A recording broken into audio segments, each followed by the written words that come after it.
네, 안녕하세요. 오토플레입니다. 저는 지금 링컨 노틸러스 페이스리프트 모델을 시승하고 있습니다. 새롭게 바뀐 인테리어로 돌아온 이 노틸러스가 과연 어떤 매력을 보여주는지 지금부터 저와 함께 만나보시겠습니다. 영상 보시기 전에 구독과 좋아요로 응원도 많이 부탁드립니다. 네, 링컨 노틸러스, 사실 이 링컨의 중형 SUV를 담당하고 있는 모델인데 국내에서 이 차의 존재를 아는 분이 그렇게 많지는 않으세요. 실제로 판매량이 그렇게 높은 편은 아니고요. 물론 이제 링컨이 어느 정도 주목받기 시작하면서 다른 모델들인 에베이터나 혹은 내비게이터, 커세어 같은 모델들은 좀 더 인기가 높아지고 있는데 이 차의 존재에 대해서는 잘 모르시는 경우가 많더라고요. 그렇기는 하더라도 상당히 매력적이고 가치가 높은 차입니다. 일단은 중형급 SUV예요. 그리고 가솔린 엔진을 가졌죠. 여기에 가격대가 6천만원대이기 때문에 상당히 합리적인 편에 꽤나 고급스러운 SUV를 누릴 수 있다는 건 큰 매력이 되는 그런 모델이라고 할 수 있겠습니다. 전면부 이미지를 보고 있으면 이 링컨의 그 고유 디자인을 모두 다 담아냈죠. 링컨의 시그니처 그릴을 중심으로 부드럽게 점등이 되는 LED 헤드램프가 반짝이고 있고, 여기에 단정하고 말끔하게 생긴 이미지가 상당히 고급스러운 모습을 자아냅니다. 또한 사이드로 넘어오면 이 차가 중형급 SUV이기 때문에 꽤나 긴 휠베이스와 전장을 바탕으로 비율이 꽤 괜찮구나 라고 느끼게 되죠. 상대적으로 체급이 좀 작은 코세어는 어딘가 좀 아쉽게 느껴지는 그런 경우가 있고, 또한 에베이터 같은 경우에는 너무 커서 좀 부담스럽다 라고 생각하시는 분들도 계시기 때문에 실질적으로 우리나라에서 좋아할 만한 사이즈로는 이 차가 가장 적합하다는 거, 네, 참고하시면 좋을 것 같아요. 그리고 이 리저브 트림에는 21인치 휠을 바탕으로 휠하우스를 채워주고 있기 때문에 디자인 측면에서도 굉장히 스타일리시하게 느껴지는 장점이 있죠. 그리고 후면부 디자인을 보시면 테일램프가 좌측부터 우측 끝까지 쭉 이어져 있는 LED 라인을 볼 수가 있어요. 이렇게 점등되는 얇은 LED 라인이 차를 좀 더 스포티하고 그리고 좀 넓어 보이게 만들어주는 효과를 가지고 있기 때문에 디자인적으로 봤을 때에도 예쁘다는 생각이 들고, 또한 야간에 달리는 모습을 보고 있으면 굉장히 시선을 잡아 끄는 그런 느낌의 차량이라고 할 수 있겠습니다. 이 차의 역사는 꽤나 오래됐어요. 이전에 링컨이 네이밍 변경을 하기 전인 MKX 시절부터 이어져 내려오는데요. MKX에서 노틸러스로 이름을 바꾸고, 그리고 나서 한 차례 페이스리프트를 거치며 새로운 인상을 가져다 주었습니다. 과거 노틸러스 구형 모델의 인테리어를 보고 있으면 차가 참 좋기는 한데 어딘가에 추천하기는 좀 어려운 그런 느낌이 있었어요. 왜냐하면 이 센터 페시아 디자인이 굉장히 오래된 느낌을 보여주었기 때문이죠. 때문에 저는 이 차가 좋다는 걸 알고는 있어도 주변에 이 차를 추천하기는 좀 어려운 그런 모델이었습니다. 차는 정말 타보면 편안하고 좋고 여러모로 만족스러운 부분이 많은데 이거를 권했다가는 이 사람이 날 싫어하나 라고 생각할 수도 있기 때문에 오해를 살 수 있어서 좀 망설이게 되는 그런 차였죠. 하지만 이번에 페이스리프트를 거치면서 이 센터페시아 디자인을 완전히 뜯어 고쳤죠. 링컨의 새로운 패밀리 룩을 갖고 있는 구성을 갖췄기 때문에 굉장히 세련된 이미지를 줄 뿐만 아니라 실제로 이 넓어진 인포테인먼트 시스템을 통해서 좀 더 조작성이라던가 이 가시성을 높여주는 그런 구성을 만나볼 수가 있습니다. 화면이 커졌기 때문에 사용하는 데에도 훨씬 더 유리하고, 또한 이 다양한 정보를 습득하는 데 있어서도 장점이 많죠. 이 화면 자체의 반응성이나 이런 그래픽이나 또한 UI가 굉장히 예쁘게 꾸며져 있고 깔끔하게 구성이 되어 있기 때문에 운전할 때 보더라도 시선을 크게 빼앗기지 않으면서 빠르게 조작을 쉽게 할 수 있도록 구성을 하고 있고요. 또 정말 필요한 기능 같은 경우에는 물리 버튼을 배치하고 있기 때문에 실제로 굉장히 인포테인먼트 조작에 부담이 없습니다. 이게 아주 큰 장점인데요.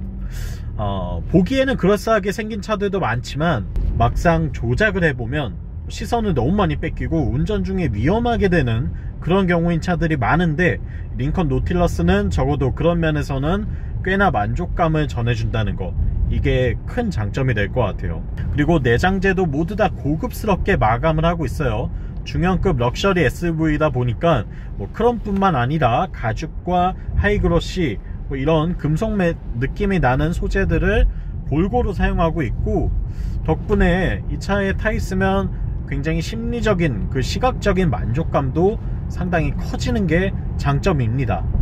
그리고 시트에는 마사지 기능을 갖추고 있기 때문에 운전하다가도 이 장거리 주행 시에 피로를 꽤나 덜어줄 수가 있고요. 근육을 좀 다양하게 움직여주기 때문에 스트레칭 효과를 전달해주죠.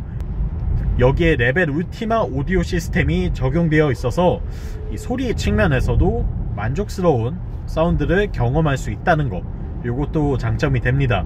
또한 열선 통풍 시트와 열선 스티어링 휠 같은 것들도 모두 갖추고 있고, 요즘 소비자들이 가장 좋아하는 옵션이죠. 링컨에서는 코파일럿 360이라고 부르는 주행 보조 시스템, 차선 유지 기능이 들어가 있기 때문에 장거리 주행 시에도 운전에 대한 피로도를 꽤나 줄여줄 수 있다는 거, 요것도 이 차의 매력 포인트라고 말씀드릴 수 있겠네요. 그리고 변속 레버가 없죠. 어디 있는지 좀 찾고 계시는 분들이 계실 텐데, 버튼 형태로 되어 있고요. 여기 센터 페시아 중앙에 위치하고 있습니다. PRND 그리고 S 스포츠 모드를 지원하고 있고, 어느 정도 적응만 되신다면 꽤나 간편하게 쓸 수 있다는 장점이 있어요. 헷갈릴 일도 없고 말이죠. 그리고 링컨의 대부분의 공통적인 장점 중 하나인데, 방음 성능이 상당히 뛰어난 편입니다. 이 차만 해도 일단 이중접합 차음 유리를 쓰고 있어요. 외부의 소음이 지금 이 영상을 찍는 가운데에서도 굉장히 잘 차음이 되어 있다는 걸 느낄 수가 있죠. 자동차를 운전하고 있을 때에는 시각적인 만족도 뿐만 아니라 이 소리에서 느껴지는 청각적인 만족도도 꽤나 큰 영역을 차지합니다.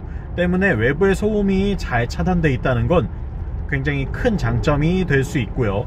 여기에 촉감에서 느껴지는 만족도도 상당하죠. 이 링컨 같은 경우에는 가죽에 꽤나 공을 들이고 있어요. 링컨의 가죽 시트 그리고 가죽 스티어링 휠을 한 번이라도 경험해 보신 분이라면, 아, 좋은 가죽은 이런 거구나 라고 기준점이 생길 수 있을 정도로 꽤나 고급스러운 소재들을 사용하는 모습을 보여줍니다. 그리고 2열 시트는 중형 SUV이기 때문에 패밀리카로 쓰기에도 손색이 없는 충분한 공간을 보여줍니다. 시트에 리클라이닝도 지원하고 있어서 탑승자가 좀 더 편안하게 장거리 이동을 할 수 있다는 장점도 있고요. 암레스트와 컵홀더는 물론 에어벤트와 그리고 USB 충전 단자, 여기에 110V 전원까지 이용할 수 있다는 장점이 있어요. 열선 시트도 지원하고 있습니다. 그리고 파노라마 선루프가 적용되어 있죠. 2열 탑승자들에게는 꽤나 만족스러운 옵션 중 하나인데요. 저 역시도 이 차를 시승하면서 이 차의 큰 매력 포인트 중 하나라고 느꼈습니다. 그리고 트렁크 공간도 넉넉하게 갖춰져 있는 모습을 볼 수가 있어요. 일단은 이 루프 라인을 해치거나 뭔가 이 적재 공간을 손해보는 디자인이 없기 때문에, 그런 점에서 봤을 때에 짐을 충분히 넣을 수 있고, 골프 라운딩을 가신다거나 혹은 아이가 있는 집에서 이 차를 사용하기에도 전혀 문제가 없는 넓은 적재 공간을 보여주는 걸 확인할 수가 있었습니다. 네, 그리고 링컨 노틸러스의 퍼포먼스에 대해서도 이야기해 봐야 되겠죠. 노틸러스는 2.7L V6 가솔린 트윈 터보 엔진을 갖고 있습니다. 이 엔진으로 최고 출력 333마력, 최대 토크 54.7kgpm의 굉장히 강력한 힘을 내는 걸 확인할 수가 있는데요. 실제로 주행을 해보면 이 엄청난 출력에서 느껴지는 만족도가 굉장히 큽니다. 적어도 노틸러스를 타면서 가속하는데 힘이 부족하다고 느낄 일은 전혀 없을 것 같아요. 일단 중형급 SUV이기는 하지만 2.7L V6 엔진에 트윈 터보를 달았고, 이 출력으로 333마력에 54.7kgpm라는 건 정말 엄청난 수치의 힘을 보여주는 거거든요. 동급 모델들 가운데서도 거의 상위권에 있는 출력을 자랑하고 있습니다. 가속하는 데 있어서는 뭐 넘치는 힘이 언제든지 뿜어져 나오는 걸 확인할 수가 있고요. 물론 이제 좀 달리고자 할 때는 엔진 반응이 약간 거칠어지는 건 있지만, 그렇다고 해서 이게 기분 나쁜 움직임은 아니라는 거, 이 점이 중요한 것 같아요. 또한 정속 주행을 한다거나 이 차를 편안하게 몰고 있을 때에도 엔진이 상당히 매끄럽게 돌아가 주면서 주행을 하는 데 있어서 문제가 없고 만족감을 준다는 게 큰 장점이라고 할 수 있겠죠. 변속기는 8단 자동 변속기와 매칭이 되고요. 고속주행에서 물론 이제 크루징에 좀 적합한 세팅이기는 한데 아무래도 어느 정도 다단화가 되어 있다 보니까 시내 주행을 할 때에도 별다른 답답함은 없습니다. 다만 약간의 변속 충격들은 좀 느껴지는 편이에요. 그리고 서스펜션의 세팅 같은 경우에는 기본적으로 컴포트를 지향하고 있습니다. 말랑말랑하게 스무스하게 넘어가는 그런 움직임을 보여주려고 잘 노력하고 다듬었다는 걸 느낄 수 있는데요. 그렇기는 해도 이 차가 지금 21인치 휠을 끼고 있거든요. 아무래도 휠 사이즈가 워낙에 크다 보니까 여기에서 오는 어쩔 수 없는 좀 단단함이 남아 있어요. 그리고 고속주행에서도 그 정도의 안정감을 주기 위해서는 마냥 말랑말랑하게 마냥 부드럽게 세팅할 수는 없기 때문에 그런 점을 따져봤을 때는 일반적으로 여러분들이 느끼시기에는 경우에 따라서 좀 딱딱하네 라고 생각하시는 포인트도 나올 수 있다는 거, 요거 참고하시면 좋을 것 같아요. 대부분의 일상적인 주행에서는 매끄러운 움직임을 보여주지만 고속으로 달리다가 뭐 갑자기 요철을 만난다거나 급작스럽게 움직임을 줄 때에는 차가 좀 하드하게 느껴진다는 거, 요게 특징입니다. 이렇게 하중에 이동을 주면서 좀 빠르게 코너를 돌아 나갈 때에도 차체가 전반적으로 안정적인 거동을 보여주는 걸 확인할 수가 있어요. 미국 차라고 해서 뭐 마냥 물렁거리거나 물컹거리는 느낌을 주는 게 아니고요, 속도에 따라서 적당하게 승차감을 위주로 세팅을 하고 있지만 주행 성능을 잃지 않기 위해서 노력했다는 걸 경험할 수가 있죠. 전반적으로 굉장히 편안하게 탈 수 있는데 그렇다고 해서 달리기 성능이 꼭 떨어지는 차도 아니라는 게 이 차의 핵심인 것 같습니다.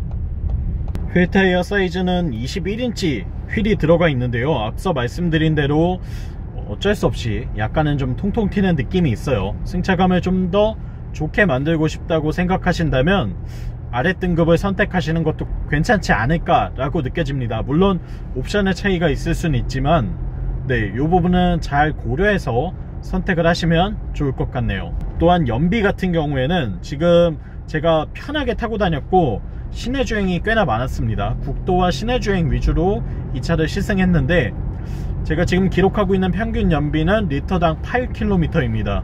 공인 연비도 8km대 정도가 나오고요.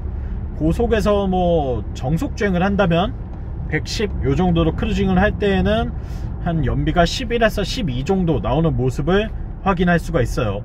다만 시내로 들어가면 연비가 좀 떨어지죠.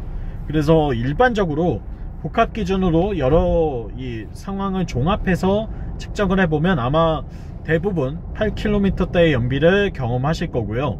완전히 시내 주행만 하신다고 한다면 리터당 7km대 정도의 연비까지도 나올 수 있습니다. 하지만 이 차가 6기통 트윈터보 가솔린 엔진이고 공차 중량이 꽤 나가는 중형 SUV라는 걸 고려했을 때는 어느 정도 수긍할 수 있지 않을까 라는 생각이 들어요. 네, 링컨 노틸러스를 만나봤습니다. 중형급 패밀리 SUV를 원하는데 너무 남들이 다 하는 선택은 좀 식상한 것 같고 약간은 색다른 선택을 해보고 싶은데 그렇다고 안 좋은 차를 타고 싶진 않은 분들, 승차감도 편하고 실내도 고급스럽고 보증기간 같은 유지관리 측면에서도 장점이 좀 있고 여기에 다양한 옵션들을 가지고 있는 그런 차를 찾고 계시는 분이라고 한다면 노틸러스가 좋은 선택이 되지 않을까 싶습니다. 제가 꼽는 이 차의 단점이라고 한다면 사람들이 잘 모른다는 것? 요거 하나뿐일 것 같아요. 이외에는 이 급에서 느껴질 수 있는, 그리고 이 가격대에서 만날 수 있는 꽤나 높은 만족도를 제공해 주기 때문에 저는 충분히 구매를 고려할 만한 선택지가 아닌가라는 생각이 듭니다. 지금까지 오토플레이였고요. 영상 유익하셨다면 구독과 좋아요로 응원도 많이. 전 다음 시간에 또 재미있는 차의 시승기로 돌아오겠습니다. 다음번에 만나요. 안녕.